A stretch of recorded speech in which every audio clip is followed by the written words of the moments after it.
Good morning, esteemed colleagues, distinguished guests, and fellow scholars. It is a great honor to speak with you at this important academic conference here at the UN ESCAP Conference Center.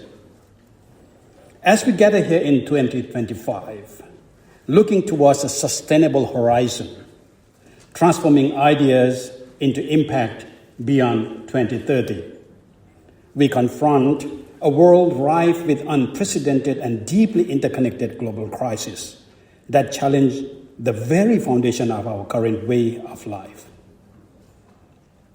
We have just listened to His Excellency, the former Prime Minister of Thailand, mentioning about the Sustainable Development Goals, mentioning that it is not achieving where it should be.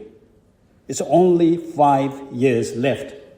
But so far, the 2025 report on SDG clearly shows that the achievement of the SDG is only something around 38%, 35%. And the regress itself is more than 18%. What it really shows that the word sustainable development itself in the crisis at the moment.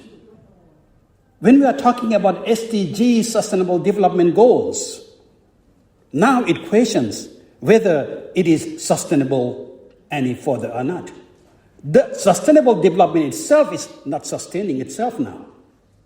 So in that sense, we are living in a world of hypocrisy, I guess. We are talking something but doing totally different things. We are talking about sustainable development. Fortunately, I have been working on the sustainable development from its inceptions in 2015, 2016. I was there in the United Nations in New York to talk about it with the commission of the SDG itself in the beginning of 2016. And one of the questions I really hit hard those commission was how sustainable it is. Because the word sustainable development, if you translate in Thai language, it's called การพัฒนาที่ยั่งยืน. How possible it is to say sustainable and development put together. It is totally oxymoron. So that's why I said that we are living in a world of hypocrite. Sustainable in general means, if you look at the dictionary, it said forever, lasting long. And when you say that development, what does it really mean? Development is changing. So if it doesn't change, if sustain, do we call develop then? The whole idea of a development is that we have to keep on changing all the time. So if it is always changing, then it cannot be sustained. So there is a big hypocrite idea here in the global phenomena, in the global stage. But if you really understand the word sustain again, from etymological point of view, there is some hope again. Because if you really look at the word sustain, in a sense of what you call is etymologically, it is sus as a prefix from below, and tenere, which is a Latin word, which means uphold. So sustainable or sustain basically means that uphold with a firm ground. In that sense, what does it really mean? That we can have a development, but regardless of what is going on. So if it is during the COVID, we had a kind of a COVID way of development. We have to tackle the problem with the COVID first, not about the economic, not about society, and so on. It's a health hazard. So we have to look at that. So therefore, when you're looking at all this, what about the world crisis at the moment, be it climate change, be it inequality, be it poverty, again, that's a big problem. Because in one of the occasions, when I was in the United Nations itself, I was invited to give a feedback on how do we implement the 17 indicator of these SDGs. Then we asked the president of the SDG Commission, so which one you want first? So he said that, let's talk about the poverty, how we are going to do that. And everyone who was invited there, and it's a small group actually, all the scholars and all the expertise on different fields, they were talking about all about the money, income. Poverty means that you are getting more and more and more and more. It's economic prosperity they are talking about. It's a monetary, financial poverty they are talking about. Then I was there very alienated. I was there a Buddhist monk. So in the beginning, I didn't have any encouragement to speak anything there. So I just kept quiet. I just thought that I'm not belong to this group at all. Finally, when I was asked, I told them frankly that I was so wrong that I accepted the invitation. I shouldn't be there in that group at all because I'm a Buddhist monk. I take a vow of poverty. So, what do you mean by eliminating all poverty by all means? So, it means that you have to, in order to achieve your first SDG, you have to go through my corpse then. Or, at least, you are asking me to disrobe and then work and then earn your life just like any other else? Because I take vows of poverty. It's not only me, all my Christian colleagues, all the Christian priests, they also take vows of poverty. So we are the problem of this world then. So what do you mean by eliminating poverty by all means? No one in that hall can answer me that simple question. Because SDG is all about economic growth. SDG is all about inhuman economic growth. That's why it is unsustainable. That's why we are not achieving anywhere. We are not going anywhere. So that's why we really need something, what you call is the imperative for new global ethos. And I would say that in order to give that, I would like to ask, to discern the very idea His Excellency had just mentioned briefly about the sufficiency economy, which former king, or His Majesty King Bhumibol Adulyadej, the King Rama IX, wisdom proposed. Especially, His Majesty's idea was very implemented and then successfully implemented since the 1997 financial crisis, Asian financial crisis. And it proved very clearly that the word sufficiency economy or the sufficiency, it really works. It really works. But again, a lot of people, even in Thailand, they don't understand. I would say that they wouldn't understand the word sufficiency economy itself. Because the word sufficiency economy, again, we call Setakit Papiang. But people, I guess, they wouldn't understand what King was saying, so they just label it and put it up-label it as a philosophy. Put it on the hinge. Put it on the shelf. Because once it's a philosophy, you don't have to apply. You just have to think and talk and come here, and we can just debate on and on. Doesn't matter what is the output. Because it's just a philosophy after all. Every university, every organization, we do have a philosophy. But have we thought that whatever philosophy we hold on to, do we implement anything to achieve that philosophy or not? That is something, the weakness of philosophy, I guess. So in that sense, again, sufficiency economy is oxymoron. So that's why I'm saying that we are living in the world of hypocrisy. Because sufficiency is not enough. Sufficiency is abundance. Sometimes it can be sufficiency, sufficient. But economy is something about the graph of economies always have to higher and higher and higher. You are looking for the higher graph. You are looking for the higher gain. You are looking for the more productions, more power, more what we wanted. But what we are getting is less and less. We are getting, with the more power, we are the more money, we got the more productions, we are the more consumptions. But are we happy with that? No. We are less and less happy. We are asking for more. We are trying to experience more. We are trying to have a more economic growth. But in reality, what is the well-being of every humanity? We are losing that value of human. So in that sense, I would say that the whole problem of SDG or the whole problem of sufficiency economy, again, misunderstood by using the word philosophy. If you go back and look at His Majesty King's his own words, own speeches, I can't recall anywhere that His Majesty used the word philosophy. So whose idea to add on this philosophy on top of His Majesty's brilliant idea of sufficiency economy?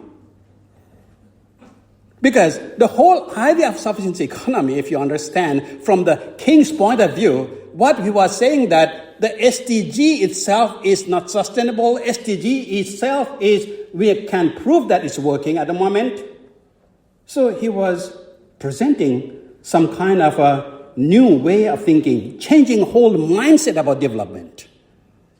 Not limited itself in terms of a monetary, economic growth, kind of a material growth, but looking at the well-being and humanity as a main key point. When you talk about the development, how much we think of humans' well-being, how much we think of human integrity, how much we think of this environment stewardship. Because all these SDGs is depleting all those things. SDG is demonizing, kind of really reducing the humanity because you just want a higher graph. You want more gaining, more productions, more power. And with that kind of more and more excess, so what you are going? The world is depleting. The environment is depleting. The climate is catastrophic. So, therefore, the whole problem of this SDG become a big hoax, in a sense, because the Guterres in 2025 report, it is clearly, he mentioned that SDG is not achieving anywhere and it is a current development emergency. Development emergency. That is what Guterres mentioned. So it means that we really need to think about SDG. We really have to think about that what the government, the agenda of the United Nations has been really directed whole world to be a global agenda. We have to rethink again. In Guterres' report, he also says that as we are not achieving anywhere, we are facing current development emergency, we have to work hard to achieve that. But I say that, no, sorry. It's not working by working hard. No, it's not sufficient enough just by working hard because you have to change your mindset. We have to change our mindset. So what is total development by itself? The whole idea of a development, we have to bring back to the square of our foundation, that is a humanity. As environment degradations, as resource depletions, I think it is a Mahatma Gandhi who says that we do have an abundance of resources for the human needs, but not for human greed. So we are living in a greedy world. We are driven by all our greed. And with our greed, we are so self-centered and totally forget what is other want, what is environment going on, what is the productions. In the name of production, there's an innovation, there's a wealth. But can you really prove me that having the innovation, having the wealth alone bring you well-being and happiness? I don't think so. OECD's, organization like OECD's, has come up with a new measurement of the development now. The OECD says that the wealth and innovation alone cannot give us a well-being and happiness. OECD is now coming with a measure, the indicator of more or less what we call is human dignity, the well-being of humanity, the happiness, which is earlier we called everything is abstract. But now it is changing to be more kind of a quantity. You can really measure the happiness. It was in 2012 in the United Nations. There is a high-level meeting carried on. I was one of the panelists at that event. And that was the first time in 2012 the UN come to the sense that we have to bring what we call this abstract idea of a happiness into their measurement. Otherwise, UN, like this building, they are busy looking at the economic. They are busy about the peace and happiness and the growth of all this development sense of material wealth. But it was the first time in 2012 that we are talking about the happiness. Bhutan was successfully able to present the whole idea of a G and H instead of a GDP, gross national happiness. I was one of the panelists. I was the one who suggested there that, okay, that is very far away from the reality. Because happiness itself is how do we define the happiness. Therefore, the whole idea of that, I suggest that at least just to keep that spirit, let us have at least kind of a International Day of Happiness. And accordingly, the United Nations announced every 20th March as an International Day of Happiness, just to remind us what we are really looking for. So therefore, when you're talking about the understanding of the sufficiency economy, as His Excellency says, there's three key elements on that: the moderations, the reasonableness, and self-immunity. And of course, that has to be founded on the knowledge and morality. Therefore, I would argue that the sufficiency, which basically means that the middle path, sufficiency means that able to balance things. Sufficiency economy is an economy, in other words, it's a balanced economy. Balanced economy in a sense of we are able to win, it's a win-win situation. We are able to keep our old environment, everything intact, but at the same time, we are not losing any development we are going through. And these days, even the AI, the techno positivism, what we are talking about, even that will be a problem at the moment, because if you don't know how to balance those economies. We are talking about AI. Do we ever talk about the ethics of AI? No. So therefore, whatever we are talking about, we really need to bring that thing into account. So therefore, there is a revolutionary work. There is a revolutionary way which Thailand offers a quiet but profound alternative. It's a way of living rooted in the middle path of balance, moderation, and wisdom.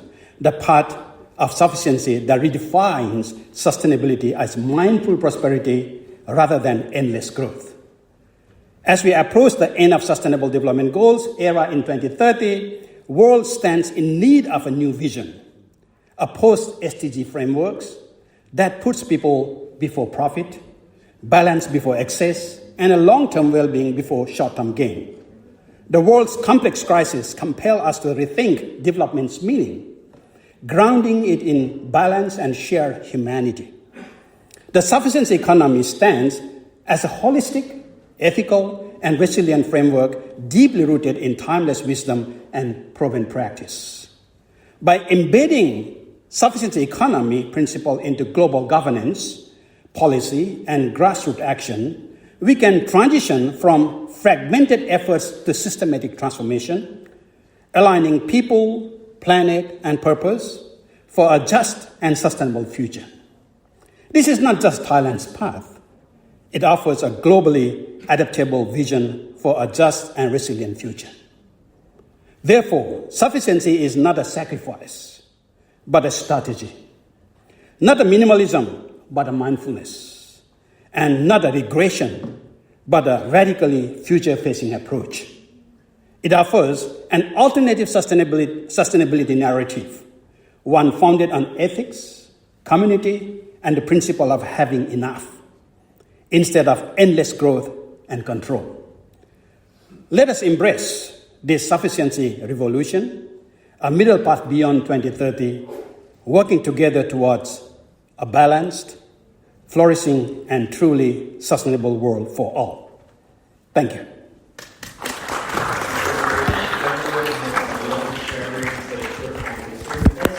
Your message about finding the middle path in our approach to sustainability resonates deeply with the challenges we face today.